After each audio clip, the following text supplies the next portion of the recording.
2012-ലാണ് ഏട്ടൻ ആത്മഹത്യ ചെയ്യുന്നത്. നന്നായിട്ട് പഠിക്കുകയും വരയ്ക്കുകയും പാടുകയും ഒക്കെ ചെയ്യായിരുന്ന ഒരാളായിരുന്നു. പിന്നെ കഴിഞ്ഞ എപ്പിസോഡിൽ പറഞ്ഞ അത്രയും കാര്യങ്ങളുടെ കാരണം എനിക്ക് തോന്നുന്നു 10ാം ക്ലാസ്സിലാണ് ഏട്ടൻ പഠനം നിർത്തുന്നത്. അതിനുശേഷം നമ്മളെ പഠിപ്പിക്കുക എന്നുള്ളതായിരുന്നു ഏട്ടൻ്റെ ഭയങ്കര സന്തോഷവും ലക്ഷ്യവും.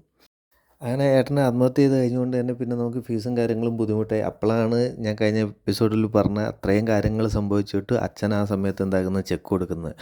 ഞാൻ വിചാരിച്ചു മക്കനെ രക്ഷപ്പെട്ട്, നിൻ്റെ അച്ഛൻ നന്നായടാ എന്നൊക്കെ തോന്നി. ഫൈനൽ എക്സാമിൻ്റെ 2 ദിവസം മുമ്പാണ് നമ്മളെ പ്രിൻസിപ്പൾ വിളിക്കുന്നതും നമ്മളെ അടുത്ത് കാര്യം പറയുന്നത്, ഇതേ നിൻ്റെ ഫീസ് അടച്ചിട്ടില്ല. അപ്പം ഞാൻ പറഞ്ഞു ചെക്ക് തന്നാണല്ലോ. അപ്പം പറഞ്ഞു ചെക്ക് ചെയ്ത് തന്നിട്ടില്ല, അതിനകത്ത് ഫണ്ടില്ല.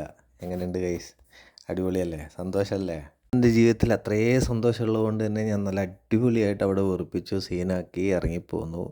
എനിക്കത് എക്സാം എഴുതാൻ പറ്റിയിട്ടില്ല. ഇതെന്നെ അറിയുന്നവർക്കൊക്കെ അറിയാവുന്ന കാര്യമാണ്. ആ സമയത്ത് നമ്മളെ ഫ്രണ്ട്സിനൊക്കെ അറിയാവുന്നതാണ്.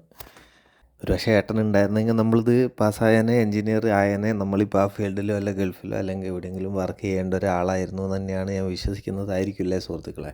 ഇത്രയും ദുരന്തമായിട്ടുള്ള ഞാനെങ്ങനെ ഇങ്ങനെ ഒരു സഹസ്ര സ്റ്റാർട്ട് ചെയ്തെന്നല്ലേ നിങ്ങൾ ആലോചിക്കുന്നത്. അപ്പം സഹസ്രാര ഉണ്ടായ സ്റ്റോറിയും കാര്യങ്ങളും അടുത്ത എപ്പിസോഡ് പറയുന്നതാണ്. ഫോളോ ചെയ്യാൻ മറക്കണ്ട. Tata bye bye.